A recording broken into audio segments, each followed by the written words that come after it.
दोस्तों, साल 2024 के लिए आज मैं आपके सामने पेश करने वाला हूं मेरी अपनी उम्मीदें और ख्वाहिशें। न सिर्फ गोदी मीडिया के साथ, प्रधानमंत्री नरेंद्र मोदी के साथ, विपक्ष राहुल गांधी के साथ और मेरे खुद के साथ। तो शुरुआत मैं करना चाहूंगा गोदी मीडिया के साथ। दोस्तों, इस साल गोदी मीडिया ने बार बार अपना बदनुमा चेहरा पेश किया। सबसे पहले मैं आपको बतलाना चाहूंगा वो तस्वीर जिसमें आप देखिएगा किस तरह से आज तक की एक एंकर कांग्रेस के प्रवक्ता से यह कह रही है कि प्रधानमंत्री नरेंद्र मोदी ने तो कभी भी शहादत पर वोट नहीं मांगी, सैनिकों की शहादत पर वोट नहीं मांगी। देखिए वो शर्मसार लम्हा। मैं उम्मीद करता हूं ऐसा लम्हा फिर से नहीं दोहराया जाएगा। देखिए, शहीदों के नाम पर वोट मांगे जाने चाहिए? नहीं। हाँ या ना में उत्तर दे दीजिए। आप दे दीजिए। बिल्कुल नहीं। शहीदों के नाम पर आप वोट नहीं मांग सकते हैं, पर आप अपनी नीतियों के नाम पर बिल्कुल नहीं मांग सकते। वोट मांगकर आप तब तक वो वीडियो निकालिए जहां पर बोल रहे हो कि इतने शहीद हो गए और मुझे वोट दो। ये चीज आप नहीं कर सकते ऐसे। वीडियो आ गया। डिबेट की बात श्वेता जी। जी नहीं, श्वेता जी, आपके सामने जो कैमरा पर्सन है उनको कहें वो थोड़ा क्लोजअप लें उसका। जी, पाकिस्तान के बालाकोट में एयर स्ट्राइक करने वाले वीर जवानों के नाम समर्पित हो सकता है क्या? मैं मेरे फर्स्ट टाइम वोटर से कहना चाहता हूं कि आपका पहला वोट वही है। तो बालाकोट, मैंने कहा बालाकोट, आप कह रहे हैं कि नहीं, शहीद जो हुए उनके नाम पे आप। पुलवामा में सुनिए, पुलवामा में उन वीर शहीदों के नाम आपका वोट समर्पित हो सकता है क्या? पुलवामा में वीर शहीदों के नाम समर्पित हो सकता है कि नहीं हो सकता? आपको श्वेता जी भेज दूंगा, मैं दोबारा सुन लीजिएगा, और पूरा देश जानता है इसको। क्या साल 2024 में गोदी मीडिया सत्ताधारी भाजपा से सवाल करेगी? क्या प्रधानमंत्री नरेंद्र मोदी 2024 के लोकसभा चुनावों से पहले एक प्रेस कॉन्फ्रेंस को, एक ओपन प्रेस कॉन्फ्रेंस को संबोधित करेंगे? क्या प्रधानमंत्री नरेंद्र मोदी में इतनी हिम्मत होगी कि वो अभिसार शर्मा के सामने बैठकर मेरे सवालों का जवाब दे सकें? और आपको याद होगा दोस्तों, 2019 के लोकसभा चुनावों के दौरान प्रधानमंत्री नरेंद्र मोदी ने कहा था कि क्या फर्स्ट टाइम वोटर्स का पहला वोट पुलवामा पर मिल सकता है या नहीं। मगर पापा की यह परी अपने दर्शकों के सामने गलत बयानी कर रही थी, झूठ पेश कर रही थी। बात कीजिए संसद में सुरक्षा में बड़ी चूक।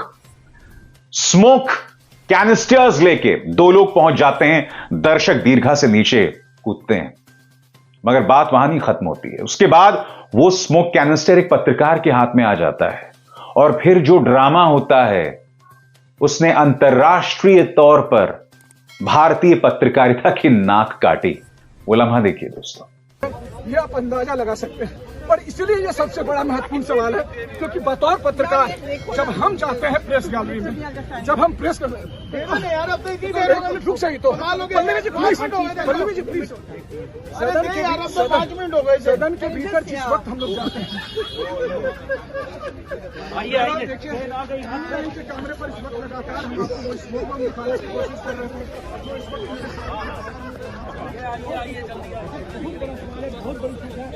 दोस्तों, इन तमाम चीजों को देखकर आपको हंसी आएगी, मगर हंसने वाली बात नहीं है। मीडिया हंसने वाली बात नहीं है। अगर मीडिया सिर्फ कॉमेडी कर रहा होता तो बात समझ आती। विपक्ष में मैं फोकस करना चाहूंगा राहुल गांधी पर। मैं उम्मीद करता हूं कि राहुल गांधी अपनी छवि से बाहर निकलकर एक टीम प्लेयर के तौर पर काम करेंगे, कुछ कठोर कदम उठाने का मादा रखेंगे। मैं यह उम्मीद करता हूं कि पार्टी में जो पुराने नेता हैं, जिनकी वजह से पार्टी की गति रुक रही है और जिसके चलते विपक्ष सही मायनों में प्रधानमंत्री नरेंद्र मोदी और बीजेपी को चुनौती नहीं दे पा रहा है, आप पार्टी के ऐसे नेताओं पर कठोर कार्रवाई करेंगे, वो हिम्मत दिखाएंगे। आप, मैं उम्मीद करता हूं कि कांग्रेस नेतृत्व करेगा इस इंडिया गठबंधन का, क्योंकि आप विपक्ष के तौर पर सबसे बड़ी पार्टी है, लिहाजा नेतृत्व करें, कोई बुरी बात नहीं। मगर मैं उम्मीद करता हूं कि आप जिन राज्यों में क्षेत्रीय दल मजबूत हैं, उनके सामने अपना अहंकार नहीं दिखाएंगे। आप सेकेंडरी पार्टनर के तौर पर, जूनियर पार्टनर के तौर पर उनके साथ काम करेंगे। मैं उम्मीद करता हूं कि इन राज्यों में, चाहे महाराष्ट्र हो, बिहार हो, पश्चिम बंगाल हो, इन तमाम राज्यों में जहां क्षेत्रीय दल मजबूत हैं, आप एक सकारात्मक सहयोगी की भूमिका निभाएंगे। उत्तर प्रदेश भी इसमें एक मिसाल है। आपको यह समझना पड़ेगा कि कांग्रेस जो है अब वो 2014 से पहले वाली कांग्रेस नहीं है। आज आप अपने वजूद की लड़ाई लड़ रहे हैं।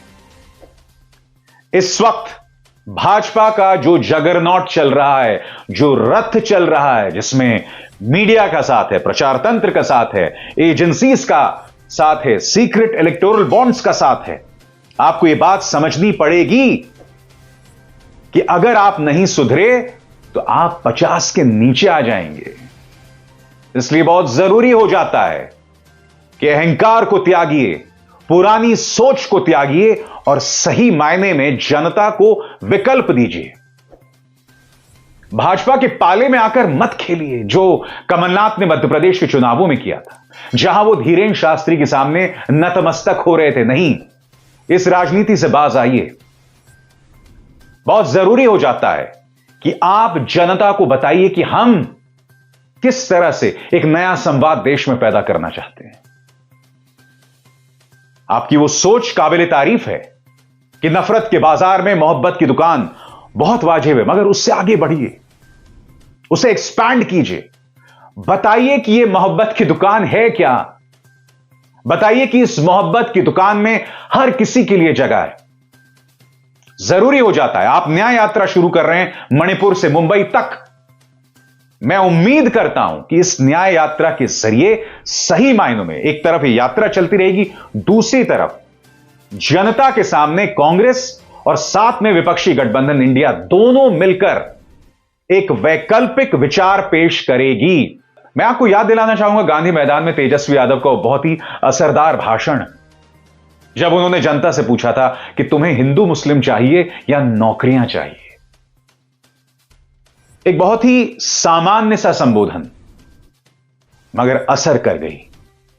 मैं उम्मीद करता हूं कि इसी तरह से अपने अंतर विरोधों को दूर करके, अपनी इनसिक्योरिटीज को दूर करके आप जनता की सेवा में रहेंगे, उन्हें एक विकल्प प्रदान करेंगे। और अंत में मेरी खुद से क्या उम्मीदें हैं। यह साल मेरे लिए बहुत चुनौतीपूर्ण रहा दोस्तों। साल की शुरुआत में हमारे परिवार को एक बहुत बड़ा आघात लगा जब मेरी सासू मां 15 जनवरी को स्वर्ग से धार गई। इसने हमारे पूरे परिवार को हिला दिया, क्योंकि मेरी जो सासू मां थी वो हम सब के लिए प्रेरणा स्रोत थी, वो बहुत एक्टिव थी। उनका जाना हम सबको हिला गया। उससे हम आज भी जूझ रहे हैं। तो परिवार के स्तर पर यह चुनौती हमारे सामने आई। और फिर 3 अक्टूबर आपको याद है, पुलिस हमारे घर घुस आई और पहला शब्द जो पुलिस ने हमसे कहा था कि आपके आतंकवादियों से लिंक है। उन्हें कुछ नहीं मिल पाया, उनके तमाम सवालों का जवाब दिया मैंने। ये तमाम चुनौतियां मेरे सामने थी। 13 अगस्त को मेरा जन्मदिन था दोस्तों। तब एक न्यूज चैनल ने मेरे खिलाफ सुपारी दी थी, कुछ 2 रुपल्ली गुर्गों को, और मेरे बारे में अश्लील और वाहियात ट्रेंड चलाए गए थे, वो भी मेरे जन्मदिन के मौके पर। और उसके पीछे एक दंगाई न्यूज चैनल था। यह इनकी हालत हो गई है। ताज्जुब नहीं होगा कि कुछ दिनों बाद यही न्यूज चैनल सड़क पर अपने एंकर्स को भेज देंगे दंगा करने के लिए। क्योंकि आज की तारीख में जो फिजिकली दंगा करते हैं ना, इनके जो पत्रकार हैं वो उनसे भी ज्यादा खतरनाक हैं, क्योंकि तुम प्राइम टाइम में बैठकर करोड़ों लोगों तक पहुंच रहे हो दंगा करने को लेकर। मेरा मुकाबला ऐसे दंगाई पत्रकारों से है। मैं उम्मीद करता हूं कि ईश्वर मुझे और ज्यादा ताकत प्रदान करे। मैं सवाल करता रहूंगा, पीछे नहीं हटने वाला हूं। मेरे सामने चुनौती है, मेरे परिवार की सुरक्षा भी है, क्योंकि न सिर्फ मुझ पर निशाना साधा जाता है, बल्कि मेरे परिवार पर भी निशाना साधा जाता है। और आप में से कई लोग जानते हैं, उसकी कीमत न सिर्फ मैं चुकाता हूं, बल्कि मेरा परिवार भी चुकाता है। मैं उम्मीद करता हूं कि जिस विश्वास के साथ मैं आपकी आवाज बनता हूं, वही विश्वास मुझ में कायम रहे, और वो ताकत मुझे मेरे परिवार से ही मिलती है। मैं उम्मीद करता हूं कि इसी तरह से बगैर डरे बेखौफ मैं आपके मुद्दे उठाता रहूं। मैं उम्मीद करता हूं। अभिसार शर्मा को दीजिए इजाजत। सब्सक्राइब कीजिए न्यूज रिएक्शन चैनल को और प्रेस कीजिए नोटिफिकेशन बेल को ताकि आप पास के लेटेस्ट न्यूज अपडेट्स सबसे पहले